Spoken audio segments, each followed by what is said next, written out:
আমরা যদিও এত ভালো মুসলমান নই, সমস্যা নেই। আল্লাহ যদি আমাদের দোজখে ফেলেনও, সবচেয়ে খারাপ পরিস্থিতিতে আল্লাহ যদি আমাদের জাহান্নামে ফেলেনও, এটা হবে সাপ্তাহিক ছুটির মতো, কয়েকদিন মাত্র। কারণ তিনি আমাদের এতই ভালোবাসেন যে মুসলমানরা শেষমেশ তো জান্নাতে যাবেই।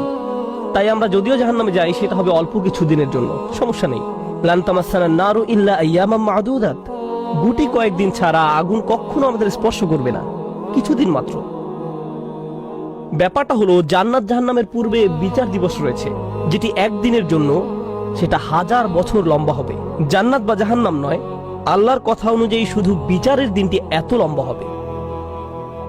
আর বিচারের দিনটি হবে মাত্র একদিনের, আর জান্নাত জাহান্নাম চিরকালের জন্য। তাই কেউ যখন বলে গুটি কয়েকদিন, তাকে এখনকার দিনের হিসেবে চিন্তা করলে তো হবে না। বর্তমানে পৃথিবী তার অক্ষ বরাবর ঘুরে, আমরা সূর্যের উদিত হওয়া এবং অস্ত যাওয়া দেখি, কিন্তু কিয়ামতের দিন সূর্য, চাঁদ এবং পৃথিবীর সবকিছুকে ধ্বংস করে নতুন একটা ব্যবস্থাপনা তৈরি করা হবে।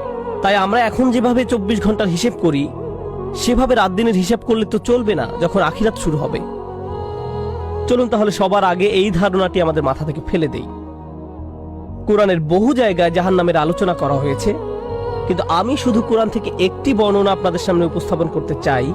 আমার মতে এটি আল কোরআনের জাহান্নামের সবচেয়ে গুরুত্বপূর্ণ বর্ণনা। কোরআনের একজন ছাত্র হিসেবে আমি মনে করি এই বর্ণনাটি জাহান্নাম সম্পর্কে জানার শুরু মাত্র। কেউ যদি এই বর্ণনাটি বুঝতে পারে, তাহলে সে জাহান্নাম সম্পর্কে যথেষ্ট জানে।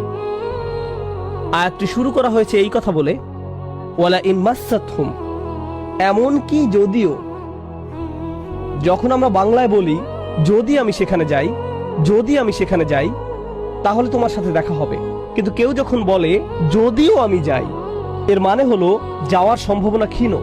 তাই আয়াতটি যদিও দিয়ে শুরু হওয়ার মাধ্যমে এমন কিছু ঘটার সম্ভাবনা কমিয়ে দিয়েছে। এভাবে বলার মাধ্যমে আল্লাহ কোনো কিছুর উপর জোর কমিয়ে দেন। সহজ কথায় তিনি বাক্যটিকে দুর্বল করে দিচ্ছেন। যদিও, যদিও কি?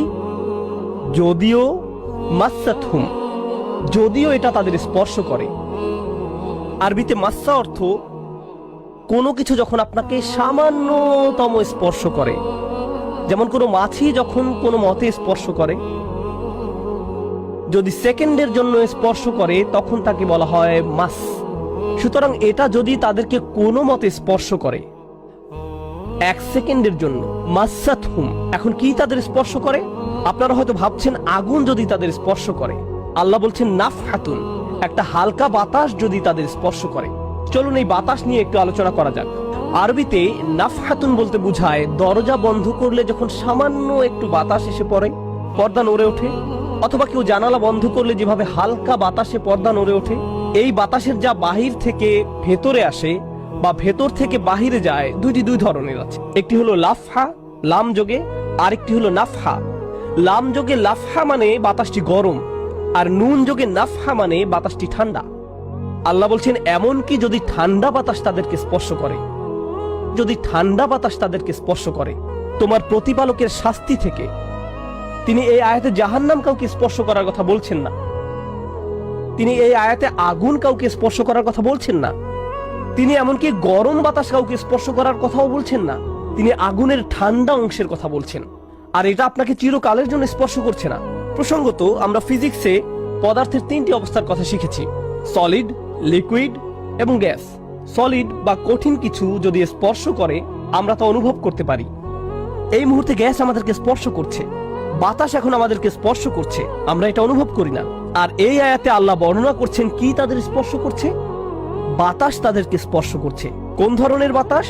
অপেক্ষাকৃত গরম বাতাস নাকি ঠান্ডা বাতাস? ঠান্ডা বাতাস। ঠান্ডা বাতাস কোন রকম তাদেরকে স্পর্শ করছে। এই আয়াতের সবচেয়ে উল্লেখযোগ্য বিষয় হলো, আমি একটু আগে নাফহা এবং লাফহার কথা বলেছিলাম। অন্য কথায় তারা এখনো জাহান্নামে প্রবেশ করেনি, তারা এর দিকে অগ্রসর হচ্ছে। আর জাহান্নামের অপেক্ষাকৃত ঠান্ডা বাতাস এসে কোনো মতে তাদেরকে স্পর্শ করলো, তখন তাদের প্রতিক্রিয়া কি? চিৎকার করে বলে উঠবে, ইয়া ওয়াইলানা, হায়, সবচেয়ে কঠিনতম শাস্তি আমাদের জন্য শুরু হয়ে গেছে। ইন্না কুন্না যালিমিন, আমরা সব সময় অপরাধী ছিলাম। তারা সাথে সাথে তাদের সব অপরাধ স্বীকার করবে। যে কারণে এই আয়াতটি আমি সংক্ষেপে আপনাদের নিকট উপস্থাপন করলাম। প্রথমত, এই আয়াতে আল্লাহ জাহান্নামের শাস্তির অভিজ্ঞতা বর্ণনা করছেন না। আল্লাহ সকল বিশ্বাসীকে জাহান্নামের আগুন থেকে মুক্ত রাখুন। কিন্তু আল্লাহ এখানে বর্ণনা করছেন এমনকি জাহান্নামের আগুনের কাছে গেলে এবং ক্ষণিকের জন্য এর বাতাসের সামান্য স্পর্শ লাগলে একজন মানুষ চিন্তা করা শুরু করবে এর চেয়ে আর ভয়ঙ্কর কোনো শাস্তি হতে পারে না। এজন্যই আল্লাহ দোজখের আগুন সম্পর্কে বলছেন, ইন্নাহা সাআত মুস্তাকাররা ওয়া মুকামা, নিশ্চয়ই তা অবস্থানস্থল ও আবাসস্থল হিসাবে কতই না নিকৃষ্ট। অল্প এবং বেশি যে কোনো সময়ের জন্য ওটা কত নিকৃষ্ট জায়গা। এক সেকেন্ডের জন্য এটা ভাববেন না যে আমি তো খারাপ, আল্লাহ যদি আমাকে জাহান্নামে ফেলেনও এক সময় তো আমি এখান থেকে মুক্তি পাবো। এই ধরনের চিন্তাকে কখনো প্রশ্রয় দিবেন না।